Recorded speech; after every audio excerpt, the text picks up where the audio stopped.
For more biometrics, subscribe to Pete the Slang. True Peace Kids, it is August 31st, 2020, and I am back at y'all with another one. And if you're trying to stay ahead of the game, you should subscribe to Pete the Slang. U.S. businesses using biometrics needs to monitor congressional actions as proposal imposes privacy obligations. Say, man, that's the headline.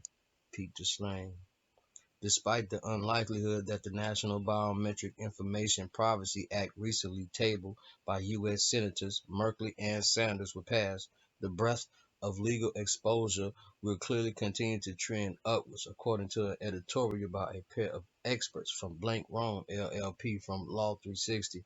Blank Rome partner Jeffrey N. Rosenthal and associate David J. Orbley, who recently told Biometric in an email they have launched a dedicated biometric privacy team at the firm, right, that the proposed national law is similar to the Biometric Information Privacy Act, BIPA, of Illinois, the U.S. most stringent and litigious state law of biometrics.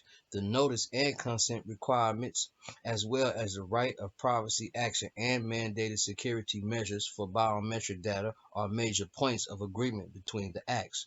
One major difference is Rosenthal and Orbley write are that the proposed national act explicitly does away with the barriers to legal standing which have led to the dismissal of some BIPA claims.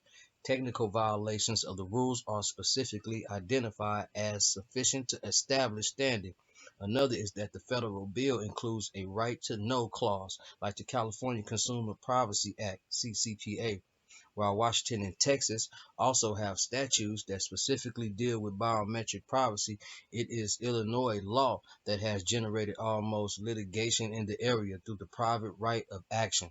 By providing the same recourse, the national act would likely lead to a flood of bet the company litigation from coast to coast. Rosenthal and Orbley write, beyond the risk of litigation, the Act will also impose significant compliance obligations on companies using biometrics. According to the analysis, those obligations will come into effect within 60 days. Congressional representatives, however, have not reached a consensus on whether federal privacy legislation should preempt state laws or how a federal law should be enforced.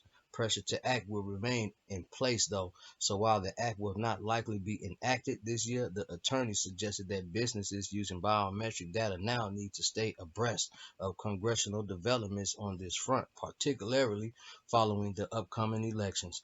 Companies should consider their privacy policy, notice and consent procedures, opt-out policies, and data security measures, Rosenthal and Orbley concluded. Orbley recently analyzed the court's approval of Facebook's $650 million class action settlement in BIPA suit over the use of biometrics in the social network's face tagging feature.